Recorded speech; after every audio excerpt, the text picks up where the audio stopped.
ओम शांति। गीता का भगवान कौन?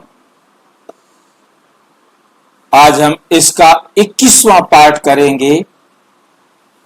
परमात्मा के अवतरण की रीति का सत्य रहस्य। परमात्मा के अवतरण की रीति का सत्य रहस्य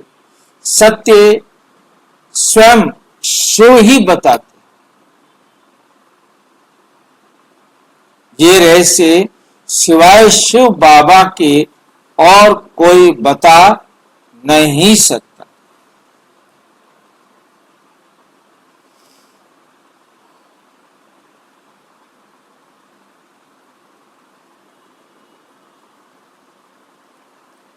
ये वीडियो ब्रह्मा कुमारी ईश्वरीय विश्वविद्यालय के द्वारा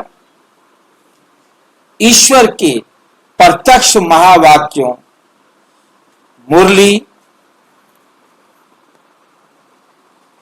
मुरली ज्ञान पर आधारित है। इसका उद्देश्य किसी धर्म ग्रंथ या मत की निंदा नहीं, बल्कि सत्य को उजागर करना है। हम सभी धार्मिक परंपराओं का आदर करते हैं। ये प्रस्तुति आत्मज्ञान व ईश्वर की सच्ची पहचान कराने हेतु है। नंबर 1, परमात्मा का अवतरण सर्वधर्मों का मुख्य प्रश्न है कि भगवान कैसे आते हैं। ये प्रश्न सभी धर्मों का एक मुख्य प्रश्न। सभी धर्म, एक धर्म दो धर्म का नहीं, सभी धर्मों का ये मुख्य प्रश्न है कि परमात्मा अवतरित होते हैं, कब होते हैं, कैसे होते हैं, क्या करते हैं। इसकी सच्चाई को आज हम समझने का प्रयास करेंगे। आरंभिक प्रश्न किसी भी धर्म के अनुयायियों से पूछिए, परमात्मा कब और कैसे आते? परमात्मा कब और कैसे आते? किसी से भी पूछ लीजिए। तो कोई कहेगा जब अधर्म बढ़ता है, कोई कहेगा जब कोई दूत आता है। पर रीति क्या है? आत्मा में प्रवेश करके या चमत्कार किसे प्रकट होकर कैसे आते हैं परमात्मा? जैसे कल की अवतार के लिए बस एक चित्र बना हुआ है।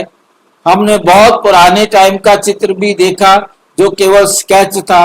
आज उसको पेंट करके तलवार लेकर के दिखाते हैं, घोड़े पर आएगा, कल की अवतार होगा। ये उस जमाने में बना था चित्र, उस जमाने में चित्र बना हुआ है वो, जिस जमाने में तलवारों के सिवाय और कुछ था ही नहीं, तोप नहीं थे। मुगलों के टाइम पर तोप आने लग गई थी, परंतु उससे भी पहले के चित्र हैं वो। तोप होती तो वो तोप दिखाते। अब वो पुराना चित्र है इतना, और उसके आधार पर आज के नए चित्र बनाए हैं, तो उन्होंने उसी प्रकार से बनाए।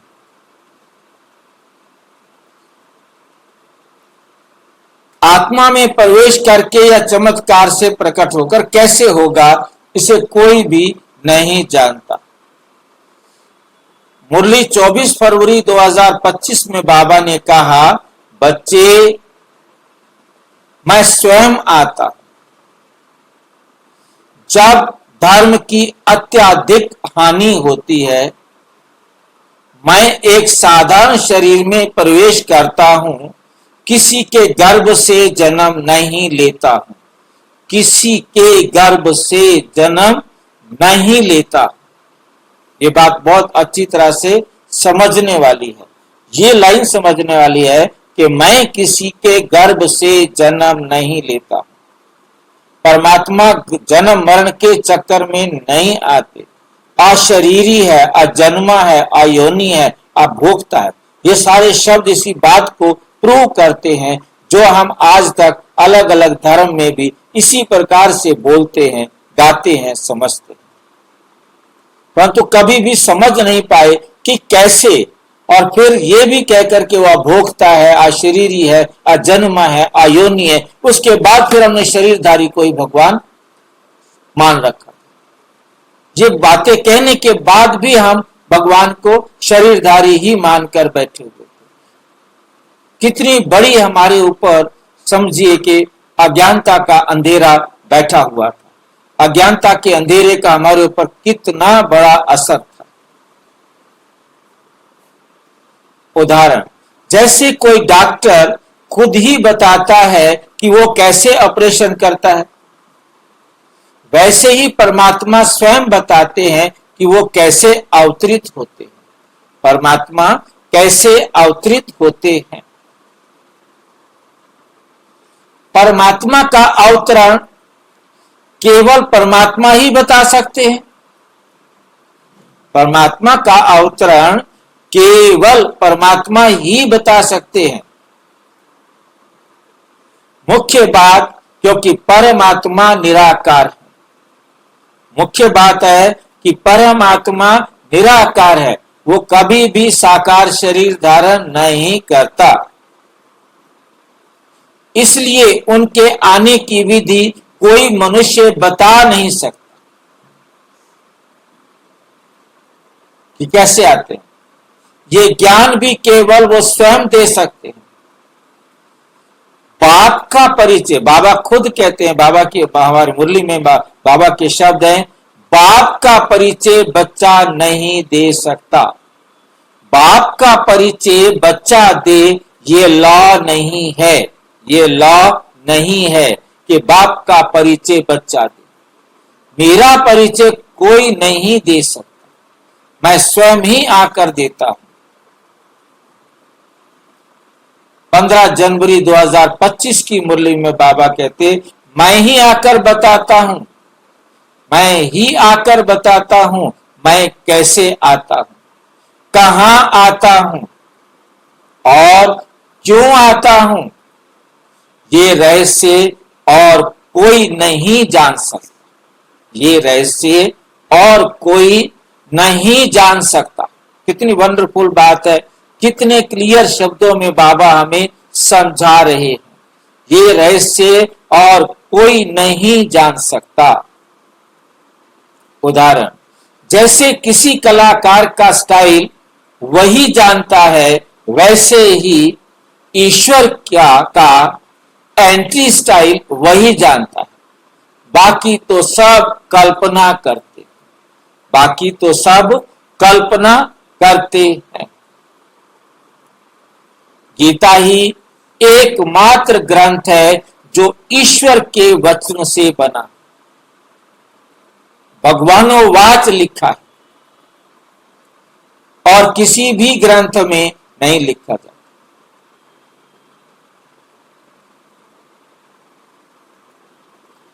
मुख्य तथ्य, सभी शास्त्र ऋषियों मुनियों द्वारा लिखे गए। जितने भी शास्त्र हैं, दुनिया के जितने भी लिखित ग्रंथ आज के टाइम में अवेलेबल हैं, वो सब ऋषि मुनियों द्वारा लिखे गए। ये जो गीता दुनिया में अवेलेबल है, ये भी ऋषि मुनियों ने लिखी है। व्यास भी एक मुनि है, एक ऋषि है।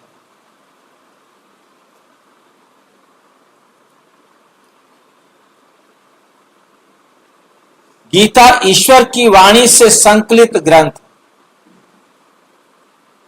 गीता को लिख दिया है कि ईश्वर ने जो सुनाया उसको संकलित किया गया,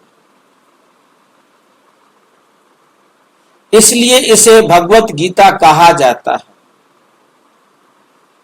मुरली 1 जुलाई 2025, बाबा कहते गीता भगवान के महावाक्यों से संकलित है, इसलिए वे सभी शास्त्रों की रानी है। अन्य किसी भी शास्त्र में ये दावा नहीं कि इसे स्वयं परमात्मा ने बोला है। इसे स्वयं परमात्मा ने बोला है, और दुनिया में किसी भी शास्त्र में ऐसी बातें नहीं। उदाहरण, जैसे कोई कॉन्ट्रैक्ट केवल हस्ताक्षर करता ही मान्य कर सकता है, जैसे कोई कॉन्ट्रैक्ट केवल हस्ताक्षर करता ही मान्य कर सकता है, वैसे गीता केवल परमात्मा द्वारा बोली गई वाणी है, प्रमाणिक शास्त्र है। परमात्मा आते हैं एक साधारण तन। परमात्मा, हाँ जी,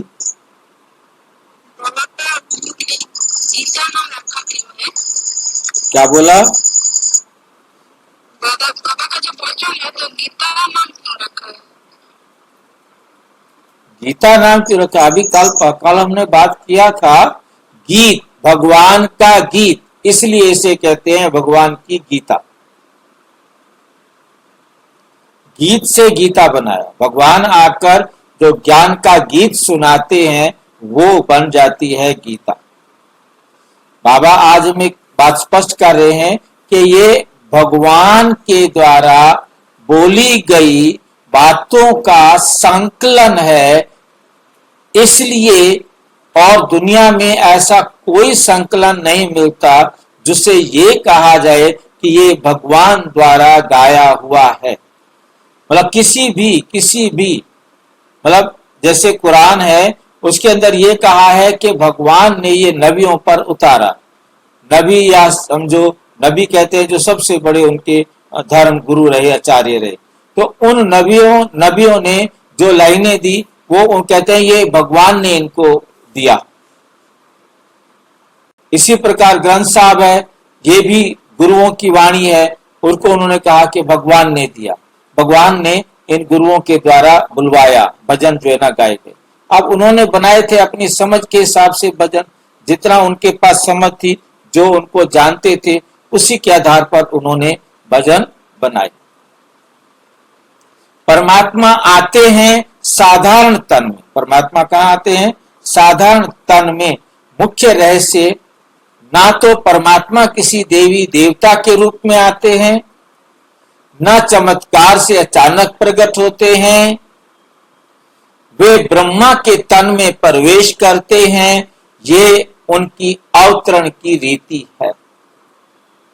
मुरली 22 नवंबर 2024। मैं इस तन में आता हूं जिसे तुम ब्रह्मा कहते हो, ये मेरा रथ है। जैसे रथ में बैठ ड्राइवर गाइड करता है, वैसे मैं इस तन में बैठ मार्ग दिखाता हूं। उदाहरण, जैसे कोई किराए के मकान में रहकर कार्य करता है, वैसे ही शिव परमात्मा ब्रह्मा के तन का प्रयोग करते। वैसे ही शिव परमात्मा ब्रह्मा के तन का प्रयोग करते हैं। नंबर 5, परमात्मा का उद्देश्य धर्म की स्थापना और आत्माओं का उद्धार करना है। परमात्मा आते हैं तो क्या करते हैं? धर्म की स्थापना, सनातन धर्म की स्थापना करते हैं, अधर्म का विनाश करते हैं, आत्माओं का उद्धार करते हैं। अवतरण का कारण, ईश्वर अवतरित होते हैं जब धर्म क्षीण हो चुका होता है। जब धर्म क्षीण हो चुका होता है, जब मनुष्य आत्मा दुखी होते हैं। जब मनुष्य आत्मा क्या होते हैं? दुखी, असहाय और अज्ञान में होते हैं। जब वो असहाय होते हैं, अज्ञान में होते हैं, तब बाबा आकर के, परमात्मा आकर के ज्ञान देते हैं। जब उन्हें मोक्ष व स्वराज्य दिलाना हो, जब उन्हें क्या दिलाना हो? मोक्ष व स्वराज्य दिलाना हो। मुरली 6 दिसंबर 2024। जब दुख होता है तो मैं आकर ज्ञान का सूर्य बन छाया देता हूं। बताओ, ये सूरज बन के छाया देता है। अजीब है ना ये। सूरज बन के छाया दी जाती है क्या? जब दुखी दुख होता है तो मैं आकर ज्ञान का सूर्य बन छाया देता हूं। ठीक कह रहा है बाबा या झूठ बोल रहा है?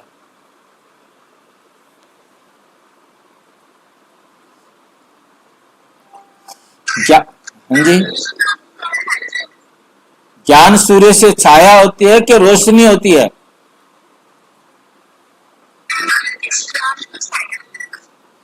ज्ञान सूर्य से छाया होगी कि रोशनी होगी? अज्ञान अंधेरे का विनाश होगा। क्या होगा? जब जब दुख ही दुख होता है तो दुख ही दुख का मतलब क्या है? अज्ञानता का अंधेरा। तो मैं आकर ज्ञान सूर्य बन छाया देता हूं। होना चाहिए ज्ञान सूर्य बन अज्ञानता के अंधेरे को दूर करता हूं। छाया तो मेरे हिसाब से सेट नहीं होती है। और आत्मा, हाँ, और आत्माओं को वापस ले जाता,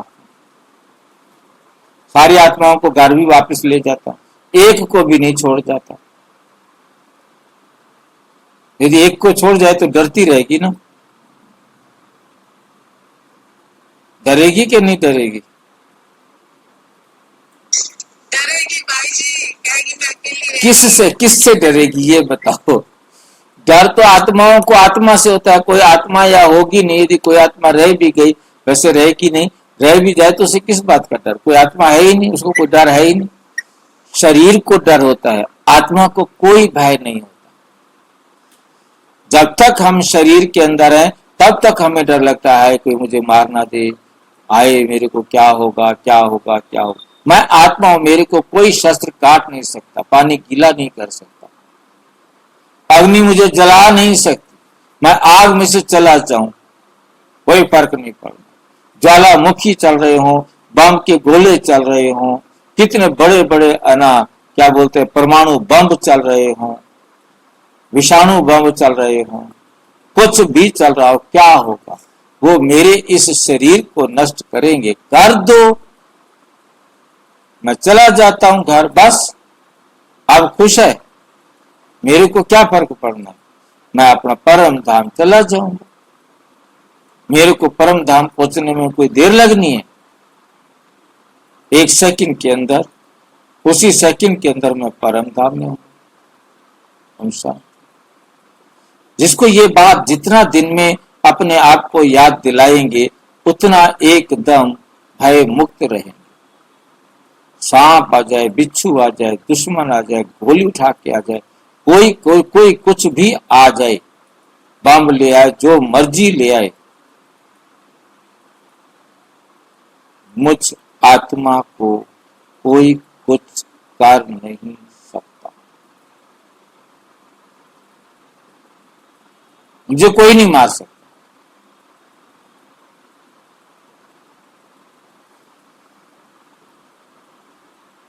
तभी निर्भय होंगे। सारी आत्माओं को वापस ले जाता हूं।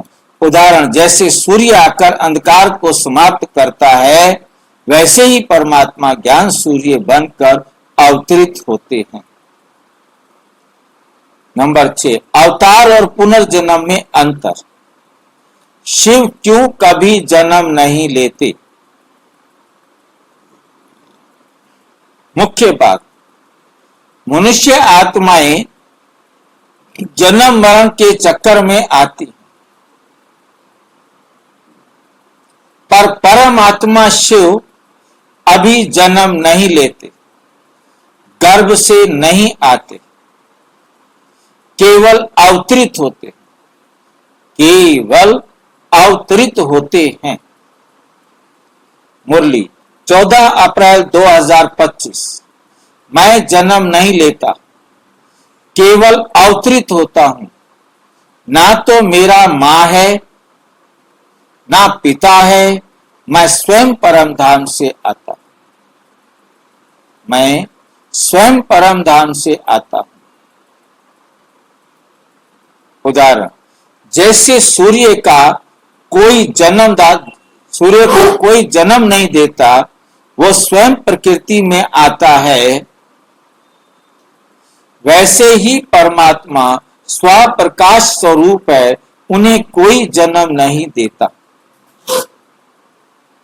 निष्कर्ष, परमात्मा का अवतरण कोई काल्पनिक कथा नहीं है, कोई काल्पनिक कथा नहीं है।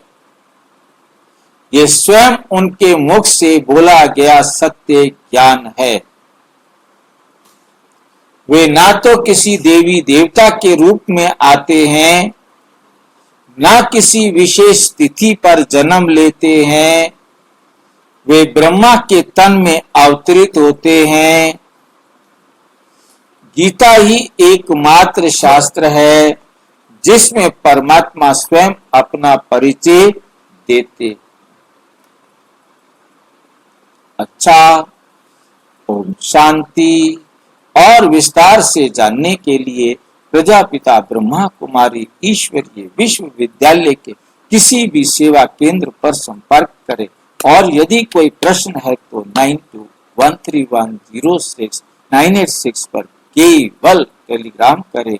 9650692270 पर केवल व्हाट्सएप करें, फोन नहीं। ओम शांति।